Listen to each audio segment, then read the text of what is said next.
देश में आज उत्तर भारत के कई ऐसे राज्य हैं जहां घना कोहरा छाया हुआ है। सुबह से ही दिल्ली एनसीआर में भी विजिबिलिटी काफी कम है। इसके अलावा अगर हम राजस्थान की बात करें, पंजाब, उत्तर प्रदेश, बिहार, हर जगह पर घने कोहरे की चादर लिपटी हुई नजर आई। और देखिए 50 मीटर तक ये विजिबिलिटी पहुंच चुकी है। पंजाब के अमृतसर की बात करें तो खास तौर पर यहाँ पर जीरो विजिबिलिटी है। लखनऊ में विजिबिलिटी 25 मीटर से भी काफी कम हो चुकी है। ऐसे में जो गाड़ियां हैं वो काफी रेंग रेंग कर चल रही हैं। लोग ज्यादा स्पीड में ट्रैवल इस वक्त नहीं कर सकते। कहीं पहुंचना है तो उन्हें बहुत पहले से ही निकलना होगा। क्या हालात हैं अलग अलग राज्य से, एक रिपोर्ट आपको दिखाते हैं राजधानी दिल्ली के हालात बताती हुई। राजधानी दिल्ली और पूरा एनसीआर आज घने कोहरे की चादर से ढका हुआ नजर आ रहा है।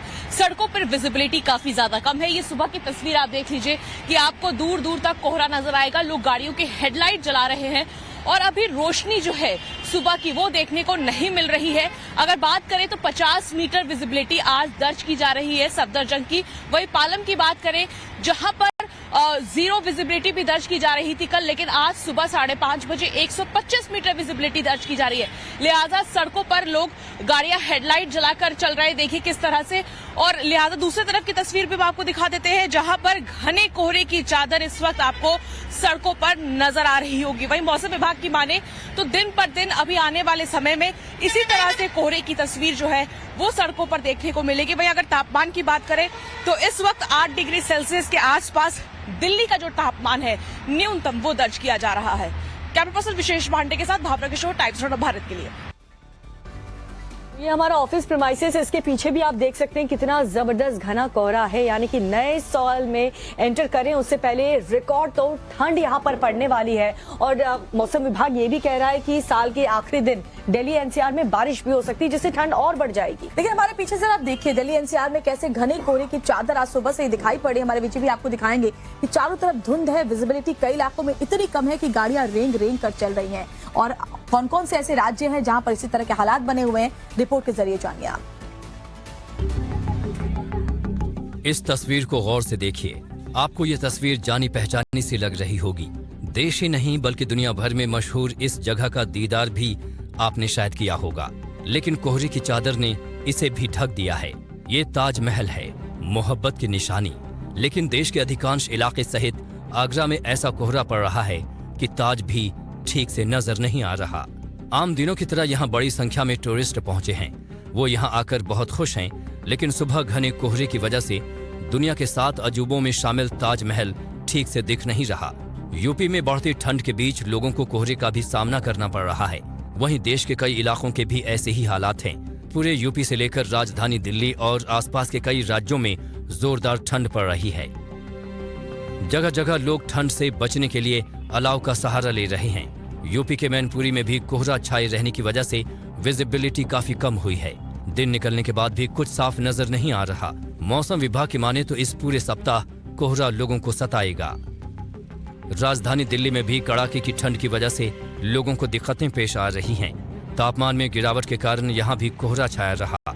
सुबह विजिबिलिटी काफी कम रही। ऐसे में घर से निकले लोगों को परेशानी का सामना करना पड़ा। गाड़ी चला रहे लोग खास एहतियात बरत रहे हैं। वहीं सड़कों पर जगह जगह अलाव जलाकर भी लोग सर्दी को दूर भगा रहे हैं। पंजाब और हरियाणा में भी सर्दी से आम जनजीवन पर असर पड़ा है। यहाँ के यमुनानगर जिले में दिन में भी ऐसा लग रहा था जैसे शाम ढलने को है। सभी गाड़ियों की हेडलाइट जल रही थी। वहीं गाड़ियों की रफ्तार भी काफी कम रही। बहुत जरूरी होने पर ही लोग घर से बाहर निकलते दिखे।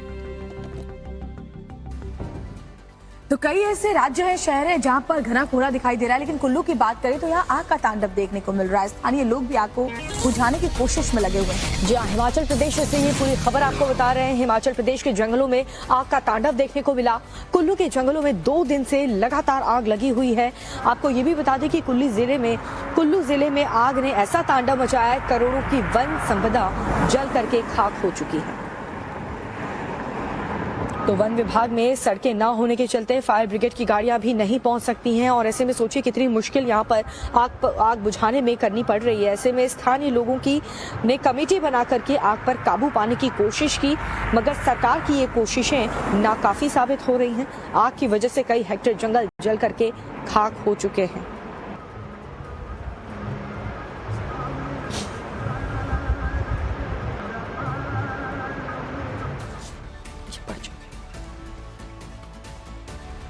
और चलिए अब बात करते हैं दिल्ली में जिस तरीके से मंगलवार शाम इजरायली दूतावास के पास विस्फोट हुआ था, उस पूरे मामले को लेकर के पुलिस तब से ही जांच कर रही है। अब पुलिस की जो टीम है उसे एक अहम सुराग उसके हाथ लगा है। तो जिसने ये विस्फोट किया वो कौन लोग हैं और साथ ही जो क्राइम सीन से लेटर बरामद हुआ है उस लेटर में क्या लिखा हुआ है, देखिए रिपोर्ट में।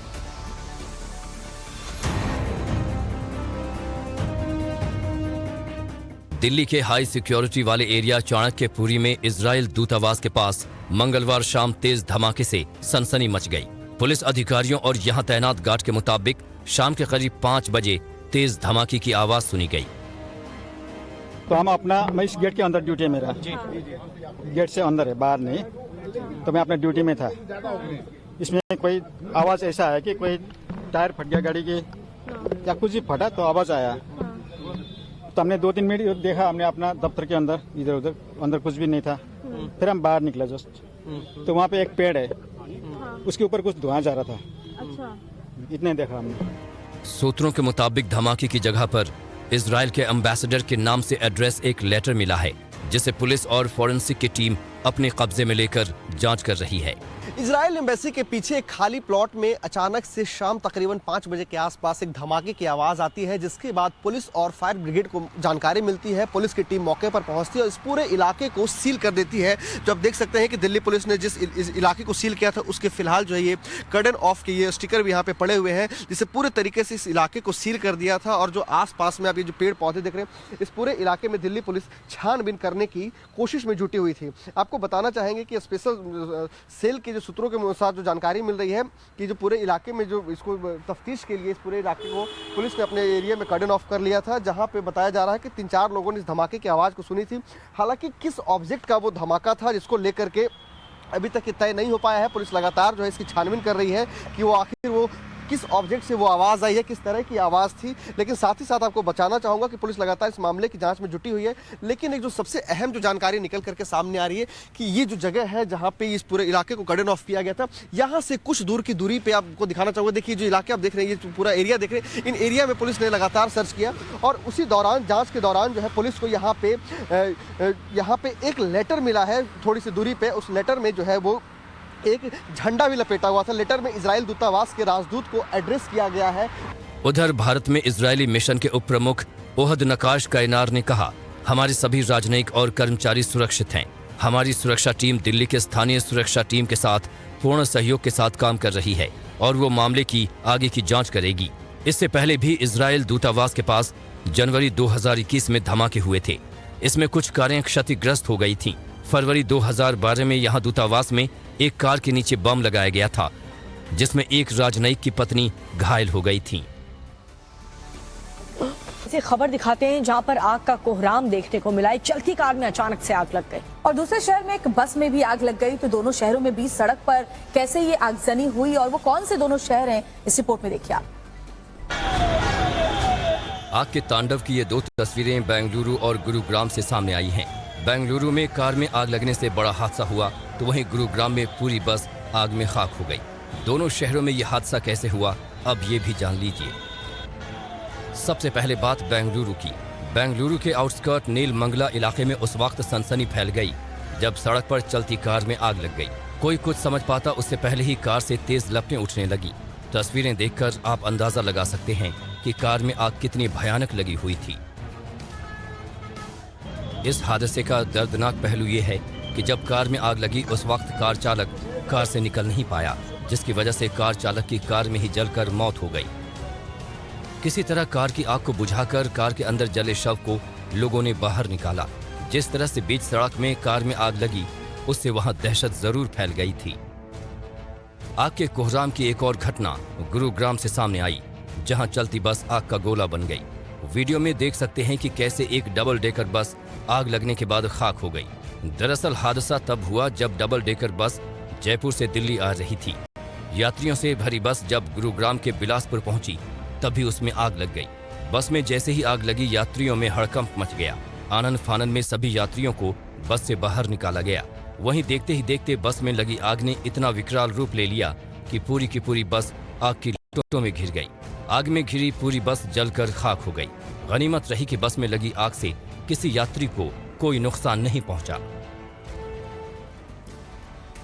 और एक बड़ी खबर आपको बताते हैं, कांग्रेस की रैली में शराब बांटने का आरोप लगा है। जी हां, हरियाणा बीजेपी ने इस वीडियो को शेयर किया है जिसमें मंच के सामने इस रैली में शराब पीते हुए लोग नजर आ रहे हैं। जी हाँ, ये बड़ी खबर। बीजेपी ने कांग्रेस पर रैली में भीड़ जुटाने के लिए शराब बांटने का आरोप लगाया है और हरियाणा बीजेपी ने अपने ऑफिशियल एक्स हैंडल में वीडियो भी पोस्ट किया। बीजेपी की तरफ से दावा ये किया गया है कि वीडियो हरियाणा के जिंद का है, जहां पर पूर्व सीएम भूपेंद्र सिंह हुड्डा और राज्यसभा सांसद दीपेंद्र हुड्डा की रैली हो रही है और इस दौरान कुछ लोग मंच के सामने बैठकर शराब पीने लगे और ये शराब उन्हें रैली में आने के लिए दी गई थी। जरा देखिए, मंच में नेताजी का भाषण चल रहा था और मंच के सामने जमीन पर बैठे कुछ बड़े आराम से देसी शराब पी रहे थे। तभी दो लोगों में शराब के लिए झगड़ा हो जाता है, लेकिन दूसरा आदमी मौके का फायदा उठाकर शराब के लिए झगड़ा। हालांकि इस वीडियो की पुष्टि टाइम्स ऑफ भारत नहीं करता है, लेकिन इस वीडियो को शेयर किया गया है बीजेपी की तरफ से। हरियाणा बीजेपी ने इसे वीडियो शेयर किया है जिसमें मंच के ठीक सामने शराब पीते हुए लोग नजर आ रहे हैं। अब देखना होगा कि कांग्रेस की तरफ से इस वीडियो के जारी होने के बाद क्या जवाब आता है।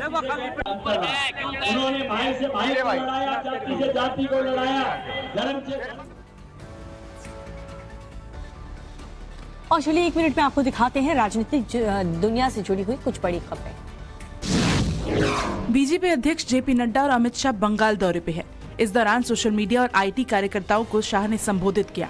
उन्होंने बंगाल सीएम ममता बनर्जी पर निशाना साधा।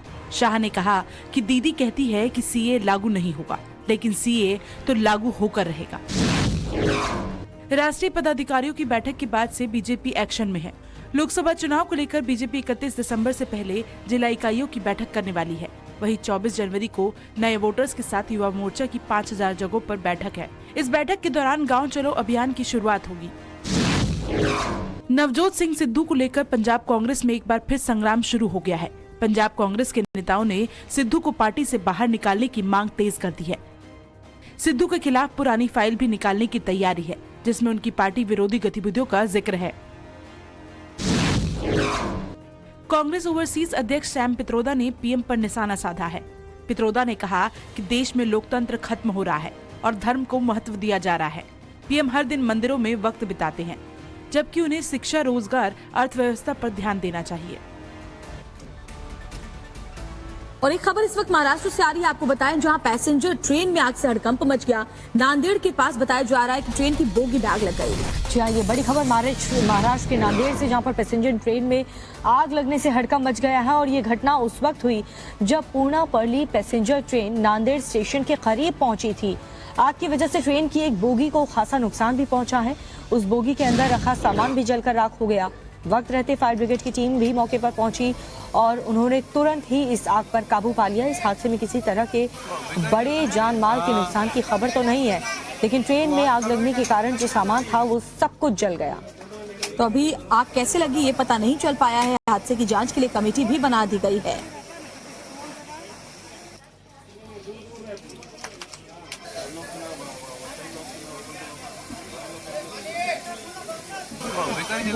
हाँ, वो आज कल